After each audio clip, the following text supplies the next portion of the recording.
Shish. Good evening, everybody. Welcome to a Lyceum Night coming to you from Paul Christian Spiritualist Church on the south coast of the UK. Just me tonight. I've got quite a few guests lined up in the coming weeks, but tonight it's just me, nice and relaxing. So, what to talk about? Very interesting. We've just had our little summer break from training and mentorship down here at Paul. You always find like the August months are a little bit quieter. People go away, kids on holiday, yada, yada, yada, all sorts of things. But we've just got back into it this weekend. We've had a wonderful weekend with Craig Morris, who has, he's a really, really nice guy and a very accomplished medium and teacher. We had a great workshop today. So thank you, Craig. But it's just got my mind back into the teaching and the classroom side of things and all that. It's quite interesting. I love teaching. I absolutely adore teaching.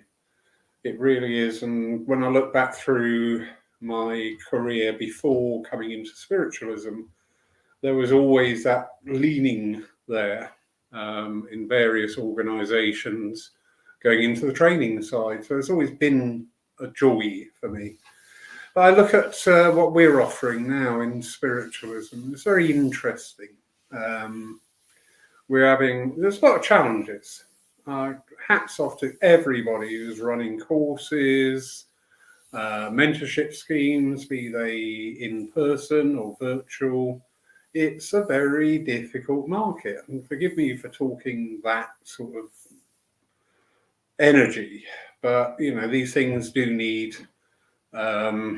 financing. Simple as that. This weekend, we've got a professional, and I use that term properly, a professional medium whose income is derived from his work. He's also being held in a building that has needs. I'm just waiting quotes back on clearing the guttering because the summer moss has all fallen in the gutters, and with the heavy rain the other day, everything's overflowing. So you see where I'm going with this? We do need to look at the financial aspects of things. And we've got to balance that as well with our duty in making sure that our training isn't inaccessible because of finance, and helping out. We do here occasionally what we call bursary places, and that extends to circles, workshops, where the education need of the sitter can't be met because of financial constraints. Fine, we've all been there. We've all had times where, do I eat tonight or do I put the heating on? Things like that. We've all been there.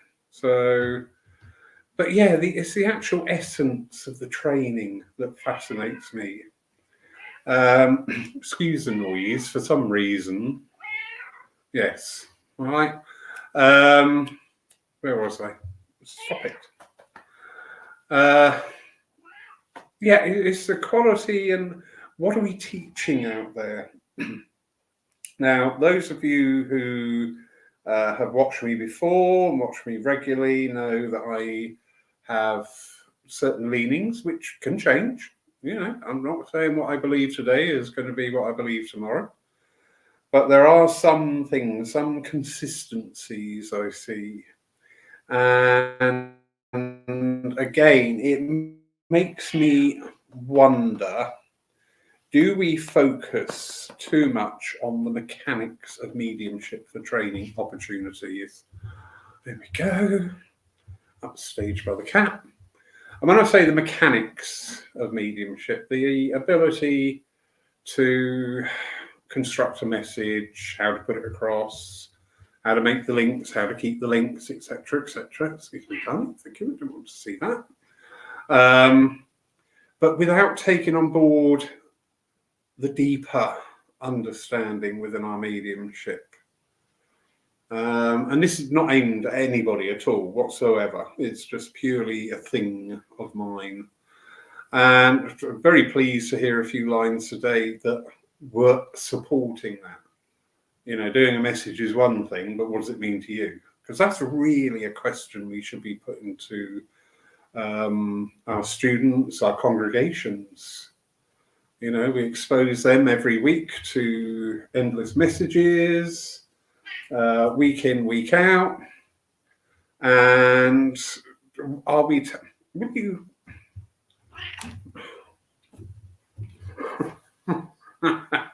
excuse me, are we getting, you know, the message of the message over to people? You know, because it's got that two lovely layers, hasn't it? We have our congregation or our sitters or whatever energy we meet people in when we are conducting our work as evidential mediums or healing mediums or philosophical mediums. But getting that deeper understanding across to people that, yeah, it is amazing. Last night's Dem, we had some wonderful, beautiful little pieces of information kept coming through. And they really are, it's just astounding. It's not astounding. We know how it works. We know they are there talking to us and sharing their memory. We know that. But it is still a thing to see when it is delivered and totally understood. So that's in receiving a message, but also, as I say, with our actual mediums, the personal development of our mediums. What's your thoughts? There's some lovely people out there watching tonight, and welcome. What's your thoughts on that subject? I know there's a couple of working mediums out there tonight. So I would ask that question. This is one I do quite often in circles, just to demonstrate the fact. When there's somebody in the circle who has been working as a medium for a little while, I always ask them, has it changed you? And do you know what? Every single time, yes. Yes, it has changed me. Since I'm working as a medium, it has changed me. It's had big, profound effects on my life. One question that is sometimes asked of me when people have encountered an evidential medium and they do a very good job, very adept job, they get the information over, they deliver it in such a way that is totally understood. But there's just something about the person. People ask, you know, how can somebody like that be such a good medium? Again, this backs up what I say about, is mediumship just a faculty? It's just something we learn. Is it like learning to drive a car? You know, and we all know there's good drivers out there and there's bad drivers out there. So it does make you wonder this. This faculty of being an evidential medium, is that just one level that we should be looking at to unfold, allow to develop, allow to grow, allow to be understood? So I'd be interested to hear your thoughts on that. But it's very interesting. We seem now to be living in this age where it's almost like waves of thought are going around the world, because something will come to mind, there will be a thought there, and before you know it, everybody else is saying the same thing, maybe different wordage, but the actual essence of what they're saying is the same. And I know that we talk about our philosophy or our inspirational speaking, if philosophy word frightens you, and the value of that. I mean, again, looking at the names in the chat bar here, I know there's nearly all of you in there, if not all of you, understand, that the philosophy, the address can be the message for everybody. I mean, what a potent and powerful tool that is.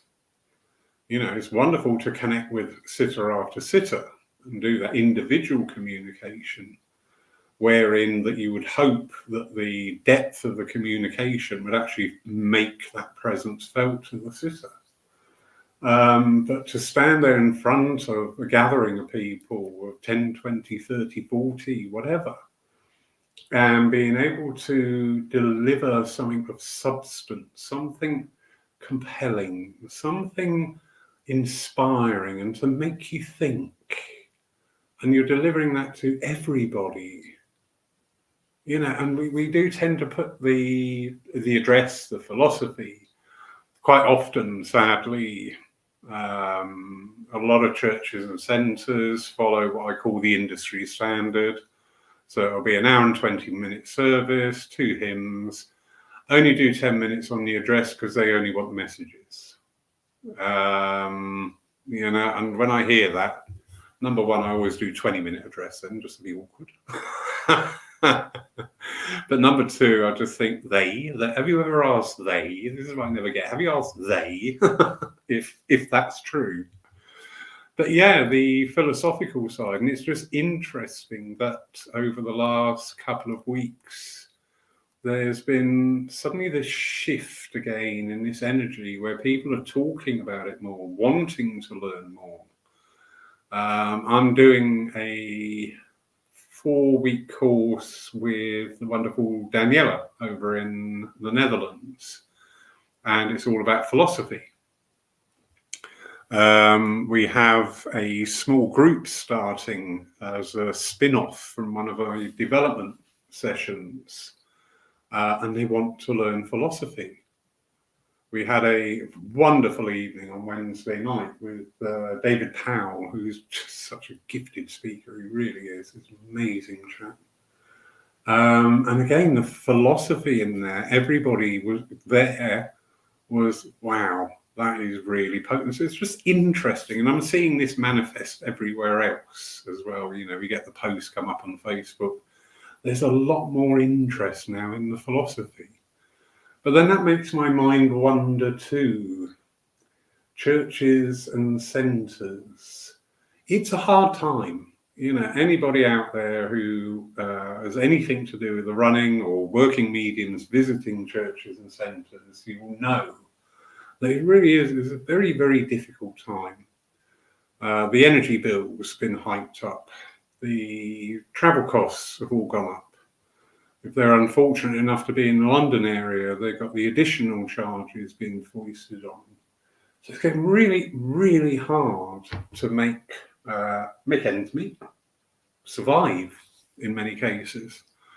Survive. And I do look at different venues, and I ask myself this question: why, when we would do an evening of mediumship in a church, and the tickets are X amount, it's quite hard work to get those to sell. And it can be very, unplanned, unstructured, because people go, oh, it's all right, I'll pay on the door or whatever. Yet you go to the theatres, the clubs and everything where it's a different setting. We haven't got the religious side. Now, this is a question I'm asking myself. They haven't got the religious side. It's just a straightforward den. Now, hands up. Years ago, I frowned upon those sort of things. I thought, tesk. How dare you take your mediumship into a nightclub or a bar or a theatre? But actually, I get it now. I really do get it. And hats off to people who work in these venues, because you're taking your mediumship to new heights in these different surroundings, different energies. But as I say, going back to the original, when we put on evenings and demonstrations at the churches, but then you'll see there'll be a night in the theatre locally, or a night in hired. And people actually really flock to that, and they'll buy the tickets online before going there, because it's the only thing I can think, well, one of the things I can think of, it's a night out. But again, please join in on the conversation with that. It's just thoughts. It's just thoughts. Wonderful. Jennifer Phillips. Good evening, my darling. How are you? And she's saying there, pop you up. Giving a message is a small part of our job. For me, the philosophy and healing are just as important, if not more important. That's what a medium should be based on, not the other way around. Really true. Really true.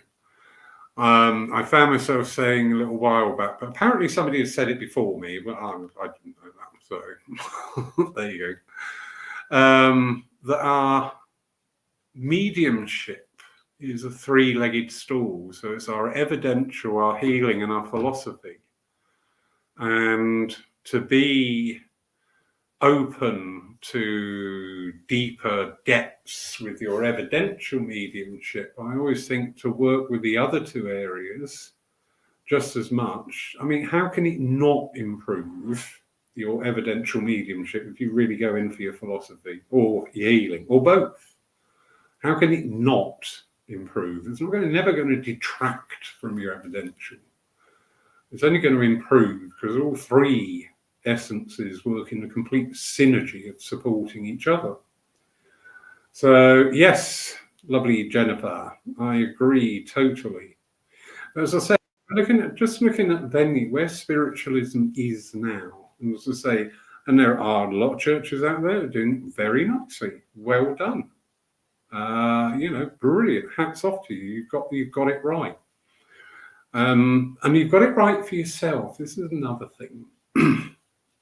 Because sometimes there's, I see ideas from other people and I think, oh, I like that, but actually I'm not going to quite do it that way, because I'm going to do it this way, because that feels more in the energy of Paul.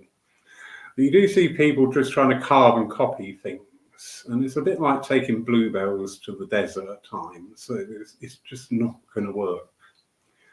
And a conversation I've had with several demonstrators over the last couple of months, and we talk about places where we work. We're not in there going, oh, have you been there? Oh, it's really horrible. It's not that energy. Not that energy at all. We are talking about places we've been, where we've done whatever, what goes on. And one of the commonalities comes out of it is that some places, not all places, but some places, you can tell where that teaching energy is absent. There's very little going on besides, say, 2 services a week. Sometimes that's just about it. So there's that lack of, thirst from the people that you're serving. And again, similar conversations with demonstrators who have also worked abroad in Europe. And every single one of them said the same thing. Oh my goodness, they so engage with you. They so want to learn. They really get into the teaching. They've got brilliant questions. And, the engagement factor is profound. So there's a bit of a worry. It is a bit of a worry. I know spiritualism in Europe is a new thing. We understand that there are no spiritualist churches in Europe, because to be a church, you've got to be a recognised religion and follow all the format. So we understand that. But certainly since 2020, when everybody jumped online, which is marvellous thing to be able to do that. We also encouraged and engaged with a lot of our European family, and they found it fascinating, absolutely fascinating.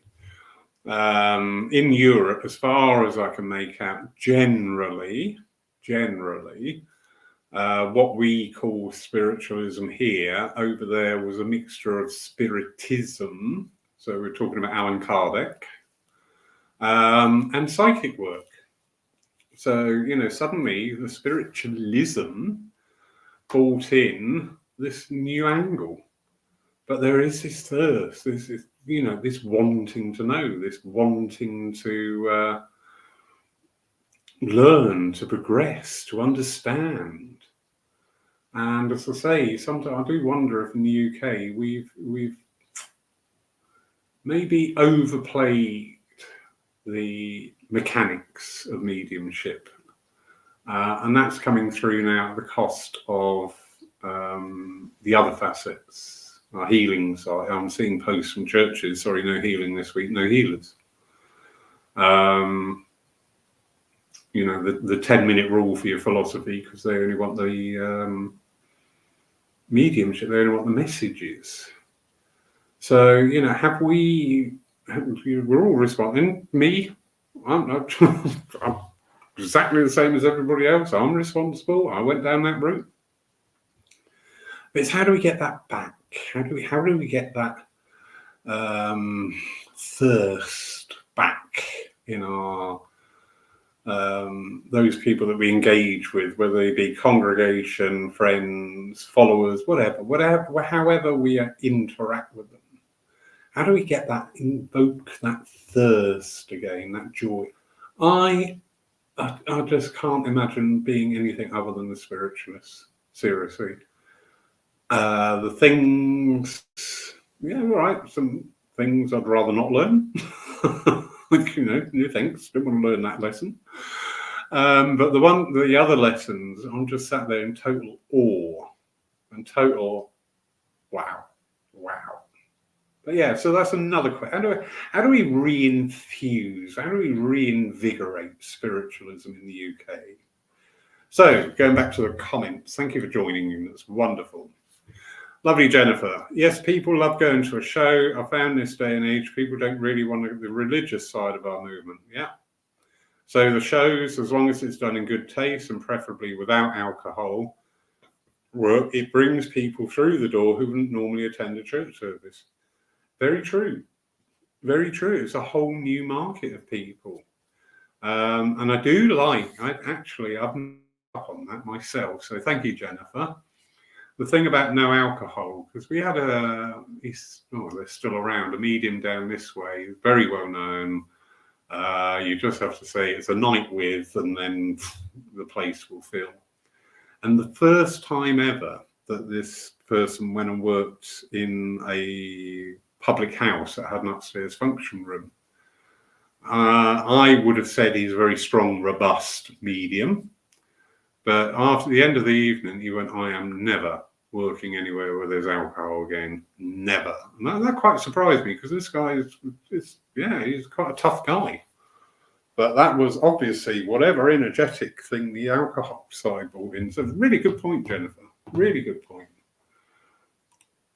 The lovely Margaret Challenger, who's actually at home. She's gadabout, this lady. She really is. Every time she posts something, she's here, there, everywhere, having a rare old time.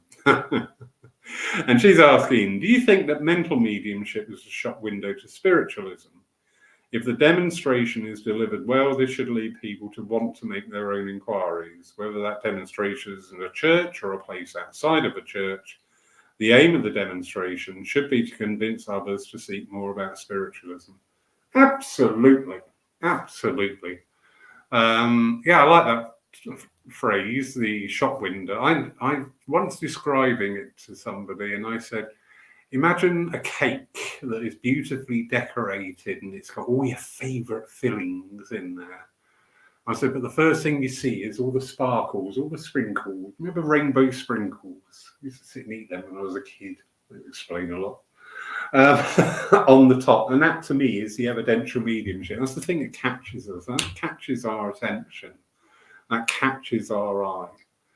And when, you're completely right there, Margaret, when somebody delivers a very competent demonstration and I nearly found myself saying something there that sounded really orthodox, and I've just told myself off for that. When they are in that energy and that presence, you always say, they say mediums, they're very ego-driven. I think every medium's got to have ego. Otherwise, it wouldn't get up on a platform in front of people, be it in a church, a centre, a community centre, a theatre. We rely on the ego in us to be able to stand there in front of people. My presentation side came from my career in pubs and clubs and nightclubs, because to me, it's like being behind the bar. I walk up on the platform and I'm in that energy. I'm like, okay, here we go. So yeah, it is. I have seen amazing things said and done. I have a list, a never-ending list of people who I've just seen. As working mediums, often we look for that phrase, the golden nugget, the one little thing, the oddity, the million to one, but it's the one. It's what happened. It's what struck home. So we have got those abilities. And I'm very pleased to say that in many cases, the standard of evidential mediumship is actually on the upturn. Because we do see talks like this and posts coming out and all saying, spiritualism isn't what it was. Well, no, it wasn't. Nothing is. The world isn't. You aren't. You look in the mirror, you're nothing like you were 40 years ago. Everything, the only constant in life is change. And yeah, there are issues we have in our movement, but exactly the same as, there's bad doctors, bad dentists, bad nurses, bad bus drivers. It's no more or less than there is in any other career, occupation, whatever. But we do focus, because we're spiritualists, we focus on that. And that becomes the burning issue. And as I say, there's been many talks, and this same energy has been put over and saying, no, spiritualism, no, there's too many people out there, they've been on a workshop, and then they're up there on the platform the next day. Yeah, that goes on. But again, as I say, it goes on in so many occupations. It goes on, there isn't one occupation that hasn't got people like that. So, and I dare say accountants are saying, they've done 3-week online course and now they're an accountant. You can just hear it, can't you? So yeah, and I think because of that, sometimes we do go down that slightly, we come away with a jaded view, because we keep hearing something repeatedly and monotonously and going on and on. We actually start to take that in our energy. But I'm seeing some wonderful aspiring mediums. I'm seeing some wonderful people turning up week in, week out for circles, showing that dedication, wanting more. I'm seeing wonderful people attend workshops and the courses. We've got a 5-day course next year with Sandra of Theris, and 5 people have bought into that already. Frederick Hagland is with us in a couple of weeks from Sweden. We've got 14 wonderful people who have signed up for that 5 days with him, including people from Europe. So there are people out there. There are the mediums out there of tomorrow.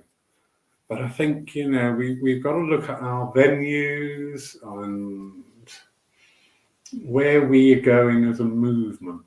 And my first love is always the church. That's where I teethed on. I remember being taken out by my last circle leader, a lady called Margaret Clawton. And if you're listening, Margaret, apologies. She was a northern lass. And she was a battle axe at times.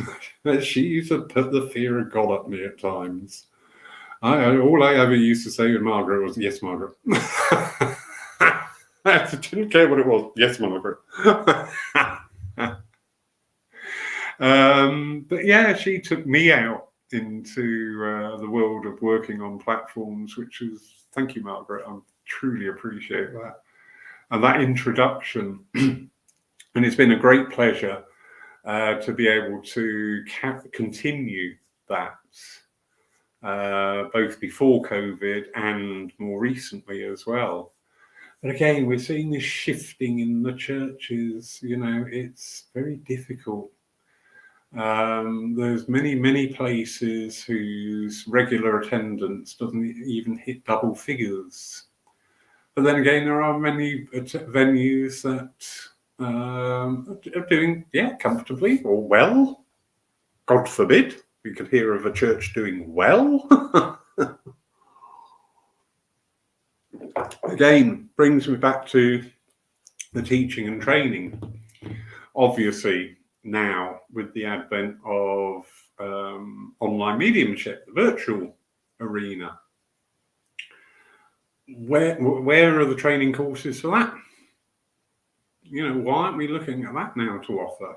Says Lawrence, costing up 10 laptops in his head just as we talk. I'm running currently a platform development group, and because of this energy that's been going around, there is 1 week which is aimed at other venues other than a church, and the things that we may encounter, how to navigate, the audience.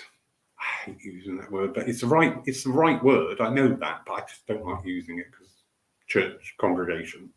But audience, where they're coming from, and I'm sure a lot of people will agree. If you do, great. If you don't, great. Yeah, let me know.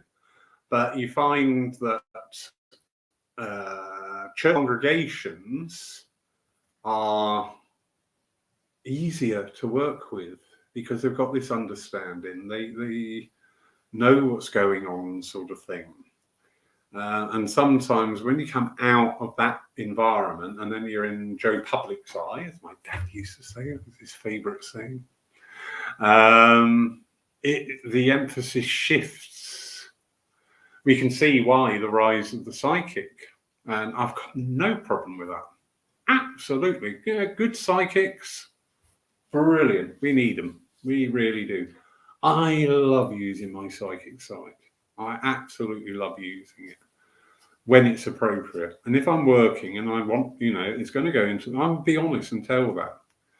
But again, we look back and some of the advertising, there's no wonder we get confused, because when people are advertising Psychic Night with so-and-so who will bring through all your loved ones. I mean, I'm just looking at that poster. You know how I get crabby about language? I listen to what people say and I go, no, hang on, why don't you think of it this way? So yeah, when you've got the venues advertising Psychic Night bringing through your loved ones, you're like, no, we really need to get our act together here and get our message out and that understanding. Because if the advertising, the people running these places is not understanding, the message is going to end up muddied. But yeah, working in theatre, I'm up in lovely Scotland in November, and I'm doing a dem in a hotel in Inverness with the lovely Stevie Trolland. And I need to go out and work in a non-church venue before then to get my head around that. I seriously do. Because I know it's going to be very different. And all right, I've observed these dems, but actually I need to go out into a non-church environment and work there just to start getting that experience and understanding there. But yeah, the word of spirit just comes through everywhere. And we as spiritualists, we would like it, wouldn't we, if it came through in the way that through the good philosophy, wonderful message, all these things. But not everybody out there is a wonderful spiritualist. There's ordinary people. There's bankers, shop workers, hairdressers, architects. And, the word of spirit gets through to these people, but not in the ways that we understand. I'm very, very sure of that. And that's why I place a lot of emphasis on our philosophy or inspirational work, because you can see that hand of the inspiration happening and evolving from a thought to an action to a deed to an object to a movement. So, yeah. Anyway, waffle, Lawrence. Lovely Marion. Entertainment versus those who are interested in their own spiritual nature and development, attending a spirit environment that feeds their own souls. Circle training is not just about mediumship. It is about personal growth. Hooray! Healing our own issues. So true. Confidence in all aspects, e.g. their own presence and power, prayer, philosophy, mediumship, sharing and caring. Encouraging each other. Shout that from the rooftops, and a safe place to practice all aspects. Certainly, definitely, Marion. Absolutely. I was watching a little snippet of the new series of Bake Off, and it was just a little observation that I saw, and I thought, I like that. When they were going up doing their, I don't know, the show sort of thing, I think it was, and when they were coming back, all the other bakers were cheering them. It's a competition. And the rules of a competition is you would like to win it. You're either going in it because you want to win it, or you're going in it because you'd like to win it because it is a competition. And these people, everybody else around you, is the competition. But everybody who came back and done well and got really good comments, all the others were cheering and going, yeah, well done you, well done. And I just thought, that really is wonderful to see, but sometimes I see quite the opposite in our movement. I'm not saying everybody, I'm not going to go down, you can just sit here and be negative about everything, that's not me. But sadly, yeah, you do see that. When you see these posts about, I'm looking for mediums for this and that, just put a couple of mediums' names in there if you don't want to do it yourself. Support each other. I had the two wonderful ladies who are just on the cusp. In fact, they're doing their first service tomorrow night without me. I'm just like, it will be great. It will be great. I think I'm more nervous than they are, but never mind. And when they've been working here, several mediums turned up, and these girls were going, why are they out there? What are they doing? Why are they here? And I said, because they're here supporting you. Because they're here because they remember what it was like when they first went out into the public eye. And they're here supporting you and cheering you on. And remember that. And one day you will get the opportunity to do exactly the same, and never forget that. But yeah, supporting each other. A sad thing. We all know what's gone on of late, so we won't dip into that energy. We know all the fuss. We know all the hundreds of comments and things. And again, my mind went back to March 2020 when suddenly our world changed, just like that. And do you know what? I may be wrong.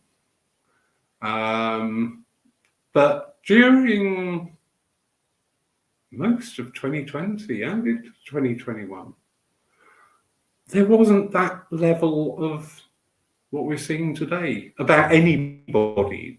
Move out of the spiritualism arena for now, just about life people. That wasn't there. People were kind, supportive, encouraging. And now today, as I said, we've seen of late all the, whatever you put out there, somebody's going to put something detrimental. Thank you so much. And I just think, well, do you know what? We've done it once. we proved in that time that actually we can live a life without taking a dig at other people, maybe being supportive of other people. But here we are back in the throes again with things, which is a double shame because we've proven we can do it and we've let it go again. How sad. How sad. Anyway, that's my meanderings there. So, and yeah, important word, entertainment, Marion. Entertainment.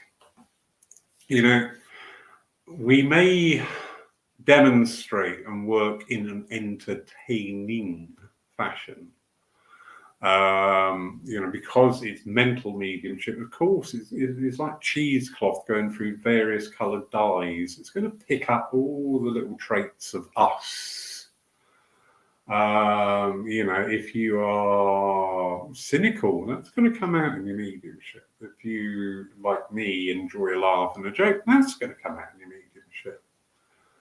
Because each one is unique and individual and totally wonderful. But we're not entertainers, and we do see a few people blurring that line, you know, between trying to be a stand-up act rather than somebody who's going to deliver something that could actually have profound implications on the person who receives that message. Literally life-changing. Literally life-changing. I heard a beautiful story many years ago.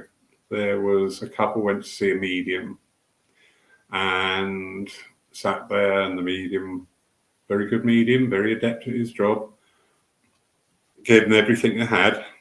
And at the end, the couple said, "Is that everything?" And he went, let me go back. Long and the short of it, the medium went back to the other world and the sun came through. And the sun's message was beautiful, poignant, and just total, you know, everybody heard it, just not a dry eye in the house. At the end of the evening, the guy went up to thank the medium. He went, "You don't know how much you've done for us." He went, "No, it's my pleasure." He said, "Thank you. I'm glad that it all worked for you." He said, "My wife and I were seriously considering just driving into the sea because we can't bear to be without our son. And tonight, you proved to us that our son is alive somewhere." Wow. Wow. You know, when we are working with that level of influence, when we are working with that potential to deliver these things, every message, I believe, number one, Spirit do not give us anything randomly. Everything they give us has a purpose and a reason. Number two, I believe very strongly that 99% of the purpose is all about healing. You know, healing the rifts, healing, I'm all right. I said to somebody, just as literally just coming away from the communication, and those final words came through, and it was, "I'm all right now, you know." And that was it. That is what the sitter needed to hear. That is what they wanted to hear, and that is what the other world delivered. You know, we have this beautiful ability and beautiful knowledge to share. And the presentation, again, you know, different venues are going to demand different people, different styles and everything. But no, we are not an entertainment. We can be engaging. You know, if you stood up in a very monotone voice, "Good evening, ladies and gentlemen," to, I don't know, a small theatre with 100 people in, and you just spoke like that all night, well, you can imagine that's not going to be a really good night. You can imagine after the halftime break, a lot of the seats would be empty. But yeah, we are not an entertainment. We are engaging. We may come across in a humorous or uplifting facility or mannerism, but that's the essence of us as well, and the essence of the other world.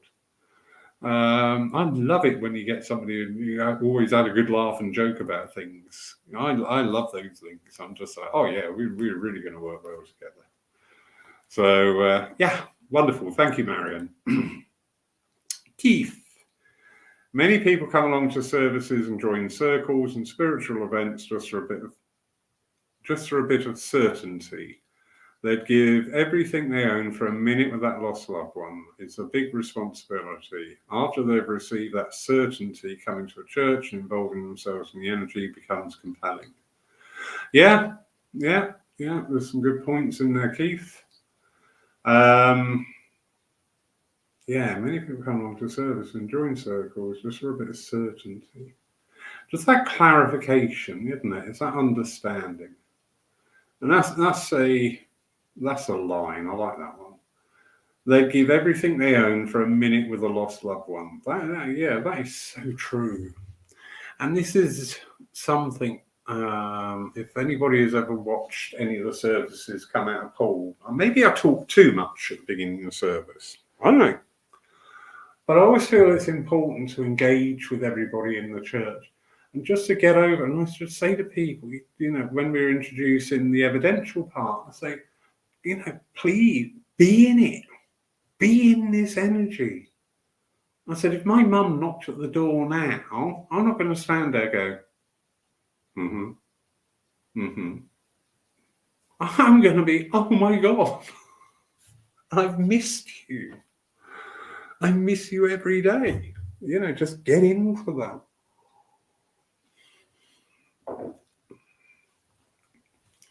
Yeah, and after they've received that certainty, coming to church and involving themselves in the energy becomes compelling.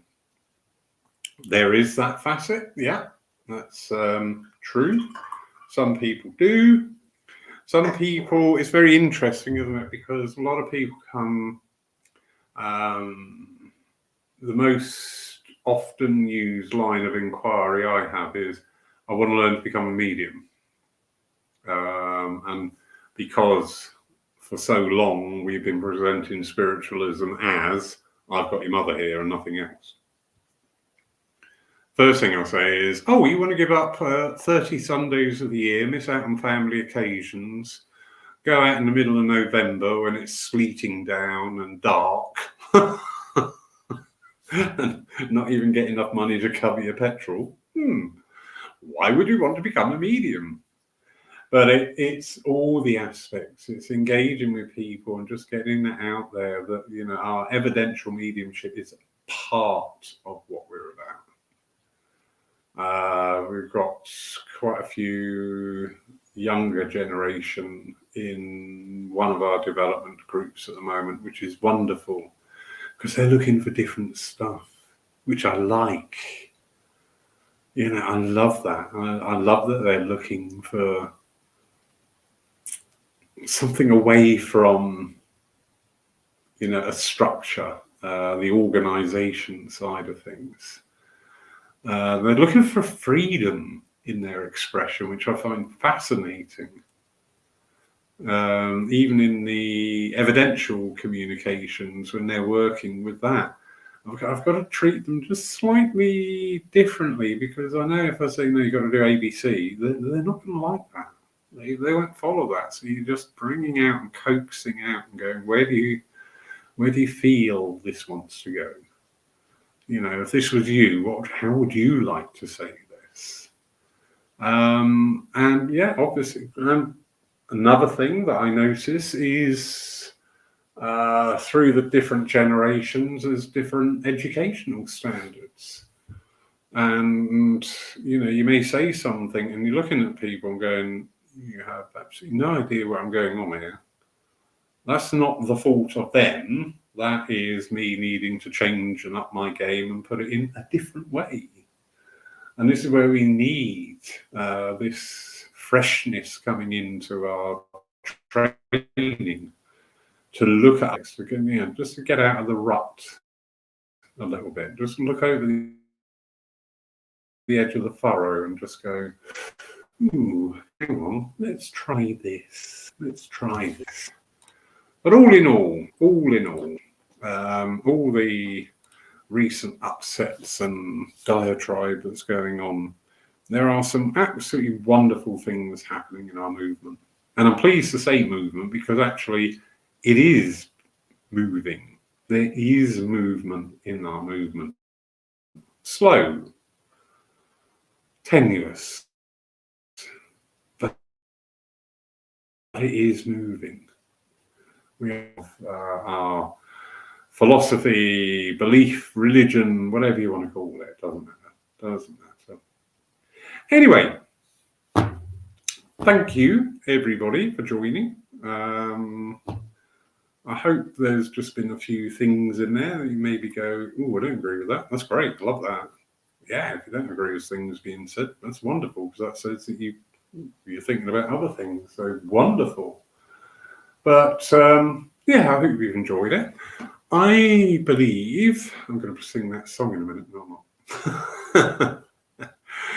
That next week we have, now I'm stringing this out because as I'm talking to you, I'm logging into the calendar and it's set on a day, which is no use to me whatsoever.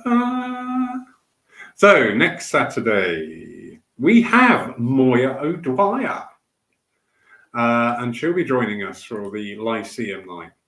And her topic of conversation is the Ministry of Mediumship. So that's next Saturday at 7 p.m. BST. Really looking forward to talking to this lady. I've seen her advertised, I've seen some posts. She has engaged a few times on previous Lyceums, and I've loved what she's. I've loved where she's come from. I'm like, oh, you really are interesting. I like you. So that's next Saturday at 7 p.m. BST. So Moya O'Dwyer, and the topic is the Ministry of Medium. Again, another facet of our mediumship. Who else have we got coming up? On the 12th, we have Wendy Lyon with us. And on the 19th, we've got the lovely Frederick with us, Frederick Hagland. And Frederick is, he's with us on the 19th. The 26th will be a recorded one because I'm working online for the lovely Arthur Conan Doyle Centre. So, as I say, next week, Moya O'Dwyer. The week after, we have Wendy Lyon. And the week after that, we have Frederick Hagland. So how wonderful. In the meantime, if you want to catch up with what we're doing here at Paul, don't forget you can watch our services live online on Facebook and YouTube. Sunday mornings at 11 a.m. BST. And tomorrow, you've got The Joys of Me. How wonderful is that? What else do we have? We have the Lyceums. We've got a couple of online things coming up. We have a 6-week course with Angela Foster, DSNU, and that's talking about the groundwork and preparation for working with trance. It's not to teach trance. It is about the groundwork and preparation to work with trance. So that's a nice angle. I like that very much. And in November, we have a 4-week online course in association with Daniela Niehaus in Holland, and that is on philosophy, looking at the wonders and beauties of philosophy. Lovely, Marion. Our movement is life-changing. May it continue in spreading the love. Definitely. I think it's just the delivery route is changing. And it's very interesting those changes come in. And what is going to happen with that, because that's going to evolve and change and shift as well. So yeah, it's exciting. We like change. I like change. Yeah, it's exciting. Beautiful comment. Thank you, lovely Marion. So in the meantime, everybody, have a wonderful, wonderful night. Take care, lots of love, and we will catch up again soon. And thank you so much for joining.